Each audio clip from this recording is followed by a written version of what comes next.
Salut YouTube, j'espère que vous allez bien. Aujourd'hui, vidéo simple, on va pas tourner autour du pot, on va revoir un petit peu les principes, tout ce qu'il nous faut pour réussir en tant qu'entrepreneur. Alors, dans cette vidéo, je vais te présenter 8 principes fondamentaux à gérer, tu vois, et pour que ton business se porte à merveille. Bien sûr que ça va te paraître logique et pas super extravagant. Le but, c'est pas de nous inventer les vies. Pense à liker la vidéo, s'il te plaît, et à t'abonner. J'ai constaté qu'on était à peine 10% à regarder la vidéo.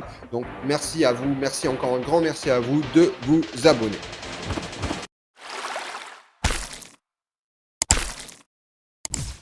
Alors oui, dans cette vidéo, aujourd'hui, on va parler des principes parfois hyper logiques, mais je pense que ça fait pas de mal de les remémorer. Alors, on commence tout de suite. Premier point, excuse-moi, mais il faut être absolument honnête. C'est pas la peine de s'inventer des vies, de dire que tu vas faire un truc que tu peux pas faire.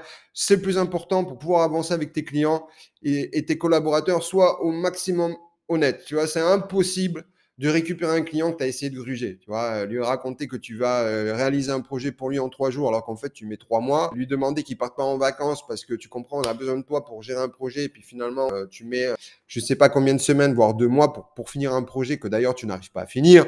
Bref, s'il te plaît, sois au maximum honnête. Point numéro 2, ne pas faire de suppositions. Ça veut dire que si tu n'as pas compris, ne te dis pas, j'ai pas envie de passer pour un idiot, je vais pas contacter mon client. Bah, tu sais, te prends pas la tête, tu reprends des mots-clés qu'il t'a cités dans sa demande de projet, tu rédiges une question, tu rédiges un email, tu l'appelles, tu lui envoies un WhatsApp, tu fais comme tu veux et tu lui demandes est-ce que vous m'avez bien demandé de réaliser telle chose et telle autre chose?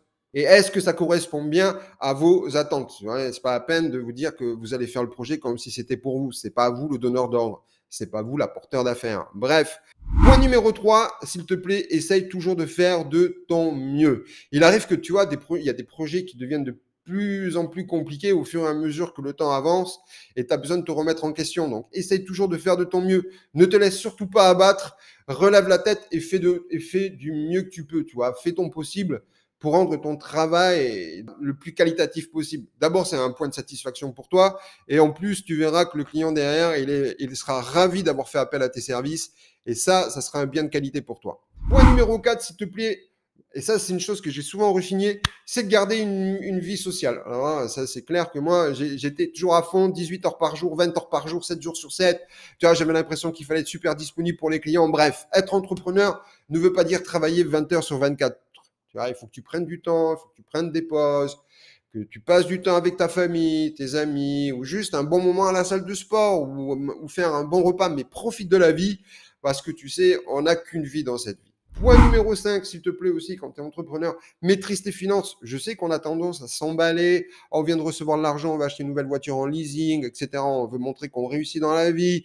Donc, tu vois, entreprendre, parfois, c'est avoir des rentrées d'argent, mais c'est aussi des périodes où il n'y a pas tout le temps de l'argent qui rentre avant d'avoir des business en récurrent. Ça veut dire que tu dois mettre de l'argent de côté, pense à économiser. Tu as des factures, tu as un loyer, tu as des crédits à payer. En plus, c'est bon pour ton psyché. C'est bon pour le psychique, quoi. Si tous les jours tu cours après l'argent pour payer tes factures alors que 3 mois avant tu avais fait une rentrée d'argent et tu as tout cramé, c'est normal, tu vas voir qu'en fait tes projets vont aller en dents de scie. Point numéro 6, je tenais à te le dire, hein, c'est une vidéo qui est assez courte donc on va aller assez vite. Tout seul on va plus vite, mais en équipe, à plusieurs, on va plus loin. Bien qu'on veuille être le seul acteur de sa réussite dans son entreprise, bien qu'on veuille être le seul maître à bord, on se rend vite compte qu'on ne peut pas tout faire tout seul. Alors moi, je sais que de mon côté, je ne délègue que ce que je sais faire, que j'ai tendance à vouloir apprendre tout ce qui est nécessaire d'être appris dans une entreprise, que ce soit la gestion, que ce soit la création d'entreprise, que ce soit le montage de ton site web, de ta landing page, de ton tunnel de vente, tu vois, du service que tu vas mener pour tes clients. Mais pense à étoffer ton équipe au fur et à mesure que tu pourras. C'est quelque chose qui va te permettre d'aller beaucoup plus loin dans tes projets. Et il y a des fois des choses qu'on ne pense pas, que peut-être un collègue va nous rappeler. Et s'il y a des fois, on a tendance à perdre un peu pied, qu'on a tendance à vouloir aller très haut et très vite, et qu'on oublie les fondamentales, eh ben, des fois, quelqu'un peut être là pour nous rappeler, écoute, tu vois, n'oublie pas que la réussite, elle est bien plus facile à atteindre en équipe. Et s'il te plaît, prends le temps de réfléchir à ce que tu fais. Et ça, tu as besoin du monde. Tu as besoin de monde autour de toi. Point numéro 7. Je sais qu'on peut tomber 7 fois. mais il faut toujours se relever. Donc, tomber 7 fois, se relever 8 fois. Tomber 8 fois, se relever 9 fois. C'est le b.a.-ba de l'entrepreneur.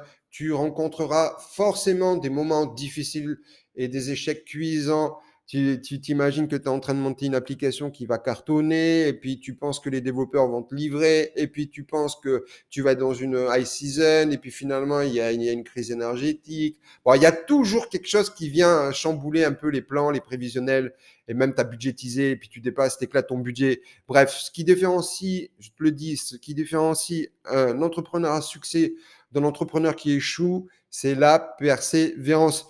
C'est un lifestyle, être entrepreneur, c'est une raison de vivre. Tu vois, tu deviens pas entrepreneur juste parce que tu veux faire de la caillasse. Excuse-moi. Enfin, point numéro 8 dans cette vidéo, avoir une bonne raison de se lancer. Tu vois, si tu te lances dans l'entrepreneuriat avec comme seule motivation de faire de l'argent, tu n'iras pas bien loin. Tu vas s'inspirer des entrepreneurs à succès, des marketeurs de YouTube qui te vendent un lifestyle et qui derrière te vendent des formations à 1000 balles, alors qu'en fait, ils t'ont jamais dit, mais dans leur storytelling, ils te disent qu'ils ont grandi dans un quartier défavorisé de Lausanne, mais alors qu'en fait, quelqu'un a posé 300 000 balles pour le lancer dans son business et que derrière, ils vendent des milliers de formations et toi, tu veux vivre comme lui, tu veux être à Dubaï, tu veux faire de la crypto, tu veux faire de l'immobilier, tu veux réussir en e-commerce, tu veux être vendeur de formation, enfin, tu veux tout faire à la fois. Je te le dis, il faut trouver une raison de te lever le matin. Tu peux pas, tu peux pas te dire, moi, je vais faire comme lui. Essaye d'avoir ton propre projet, c'est super important. Voilà, c'était une courte vidéo pour aujourd'hui. Voilà pour les 8 raisons, on va dire les 8 commandements à appliquer pour réussir dans sa vie d'entrepreneur. On se retrouve très prochainement dans une nouvelle vidéo. Salut, ciao, ciao, bye bye.